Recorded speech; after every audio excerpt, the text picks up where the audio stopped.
Olá, tudo bem? Esse é o 15 Minutos, podcast da Gazeta do Povo. Hoje o nosso assunto vai ser a interiorização do coronavírus. Pois é, apesar da maior parte dos casos estar em grandes cidades, em metrópoles do país, muitos municípios do interior do Brasil já registram casos e mortes pela Covid-19. Esse vai ser o nosso tema daqui a pouco aqui no 15 Minutos. Antes, deixa eu lembrar que você, que é nosso ouvinte, tem aquele preço especial para assinar a Gazeta do Povo.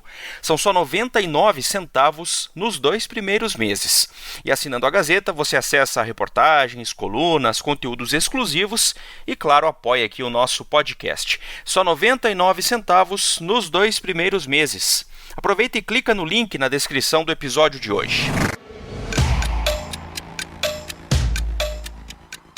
60% dos 5.500 municípios do país já registraram casos do coronavírus, ou seja, a doença já se espalha pelo interior do Brasil. Isso já levanta de imediato duas preocupações. Uma é a evidência de que o país está com muitas dificuldades mesmo para controlar o vírus. E a outra, a estrutura de saúde dessas cidades, que é frequentemente bastante deficitária. A interiorização do coronavírus é o tema desse episódio do 15 Minutos e para falar sobre ele eu chamei a editora Fernanda Trisotto, que assina reportagens sobre o assunto na Gazeta do Povo. São Paulo é o estado mais atingido pelo novo coronavírus e cada vez mais a doença avança em direção às cidades pequenas do interior paulista, o que tem deixado moradores preocupados. Bom, Fernanda, eu queria que você começasse dando um panorama dos casos de Covid-19 em relação a como que eles estão espalhados, entre os maiores e os menores municípios do país. Fer. Oi, Márcio. A gente tem uma situação um pouco preocupante, porque embora os municípios maiores concentrem a maior quantidade de casos de coronavírus, tem muita cidade média e pequena que já tem pelo menos um caso confirmado ou morte confirmada em decorrência da Covid-19. Um levantamento do Ministério da Saúde tinha mostrado que até o processamento dos dados do domingo, dia 17 de maio, tínhamos 3.270 municípios que já confirmaram o caso da doença. São quase 60% do total de municípios brasileiros. A gente fez um levantamento para a reportagem que você mencionou e 2.606 dessas cidades têm até 50 mil habitantes. Elas têm poucos casos, eram 30 mil casos de 241 mil confirmados no Brasil até essa data. Mas isso acontece por quê? Só temos 33 cidades brasileiras concentrando muitos casos, assim, com mais de 1.000 ocorrências. E são cidades grandes. O perigo das cidades pequenas terem tantos casos é que elas não têm estruturas de saúde tão desenvolvidas quanto essas cidades grandes e elas vão acabar, essas pessoas que contraem coronavírus na cidade pequena vão acabar em algum momento indo para a cidade maior procurar atendimento médico. Pois é. Nós conseguimos também verificar o crescimento em mais municípios do estado de São Paulo de forma mais aguda. Em março, 7 municípios a cada 3 dias. Em abril esse número avançou, mas agora, no final de abril e no início de maio, a gente chega ao patamar de 38 cidades a cada 3 dias. O que, se seguir por esse caminho ao longo do mês de maio, significa todos os municípios do estado de São Paulo terem o contágio do vírus até o final de maio. Vamos lembrar, que inicialmente, o vírus entrou aqui no país pelas maiores cidades, Essa capilarização para o interior chamou a atenção, Fernanda? Chamou a atenção, sim, Márcio, e foi bem isso que você comentou. A gente sabe que o primeiro caso confirmado de coronavírus do Brasil foi ali no finalzinho de fevereiro, mas agora mesmo a gente já não tem mais certeza disso, Já há pesquisas que indicam que pelo menos um mês antes o vírus já estivesse circulando por aqui.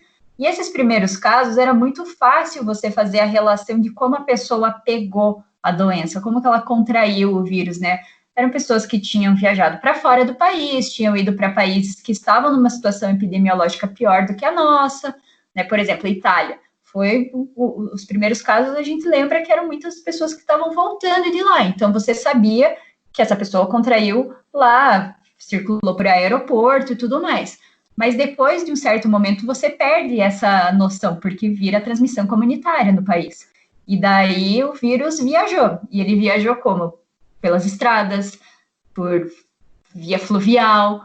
E ele foi se espalhando, se espraiando cada vez mais. Uma pesquisa da Fiocruz, do comecinho de maio, já alertava para uma preocupante tendência da interiorização da epidemia. E os pesquisadores mesmo se surpreenderam em como ela avançou rapidamente para essas cidades pequenas.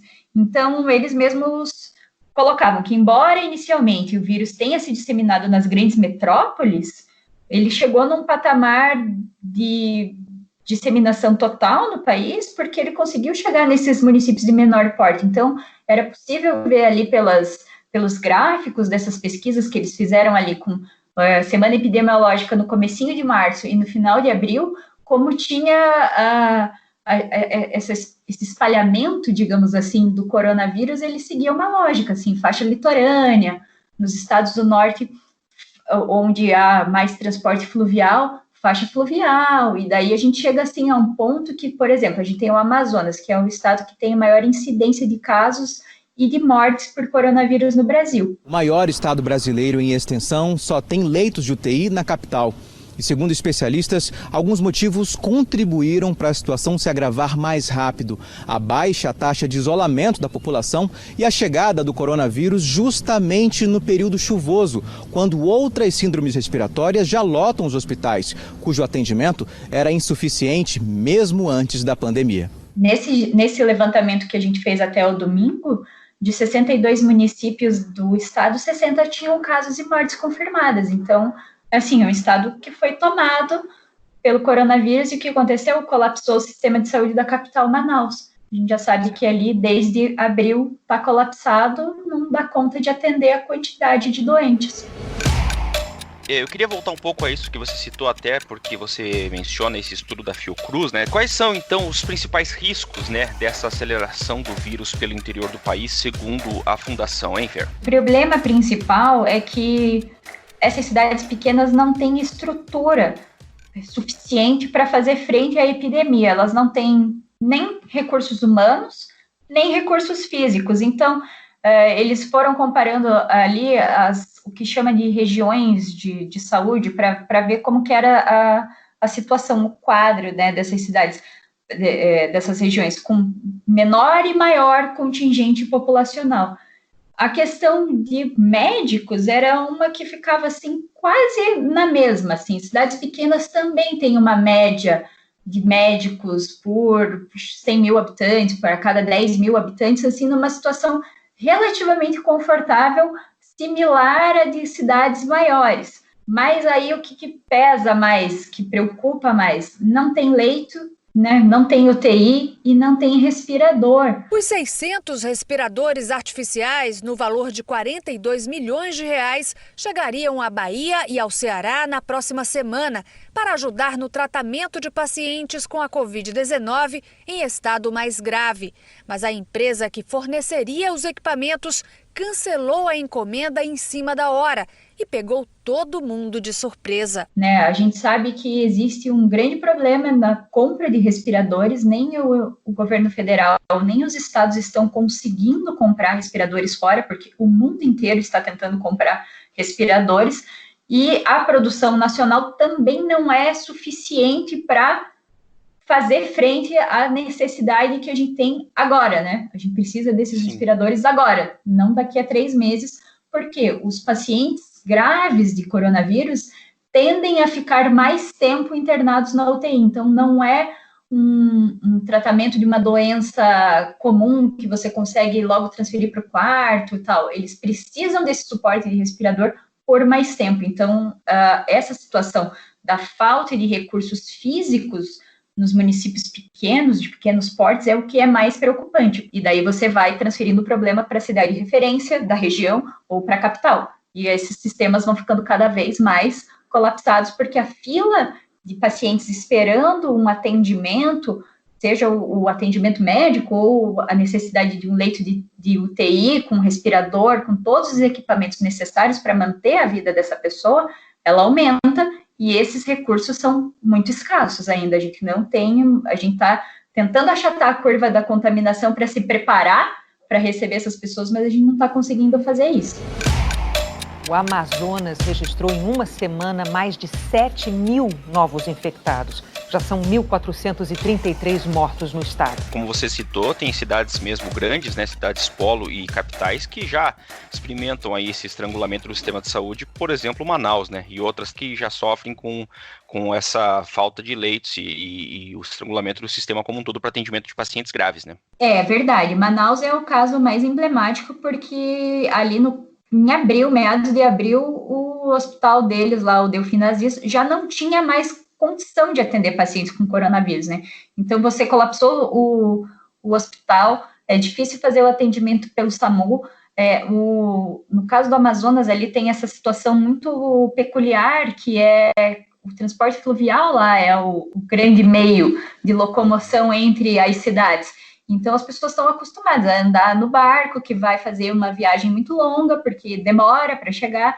Você vai sair de uma cidade pequena para ir para Manaus, vai demorar alguns dias ali, e nesses dias que você demora sendo transportado com todo tipo de carga possível ali, que faz parte da tradição ali, né, do costume da região, você vai disseminando vírus, então é um problema. E mesmo nessas cidades que a gente citou, tem as cidades do norte, as cidades do nordeste, que já chegaram numa situação mais preocupante, mas São Paulo, que foi o primeiro epicentro da doença aqui no Brasil, o estado, a cidade de São Paulo, mesmo com estrutura e tendo construído hospitais de campanha para receber esses pacientes do coronavírus, também já está com uma situação alarmante ali para eles, que é chegar à ocupação dos leitos acima de 90%. Tanto é preocupante que o prefeito Bruno Covas e o governador João Dória decidiram antecipar feriados municipais e estaduais para tentar forçar as pessoas a ficarem mais tempo em casa, porque o nível de isolamento no estado e na cidade caiu. O ideal era ficar ali na faixa de 70%, mas ele estava ficando abaixo de 50%. E, coincidentemente, a gente sabe, das poucas coisas que a gente sabe sobre o coronavírus é que ele tem ali uma fase de manifestação de 15 dias, né?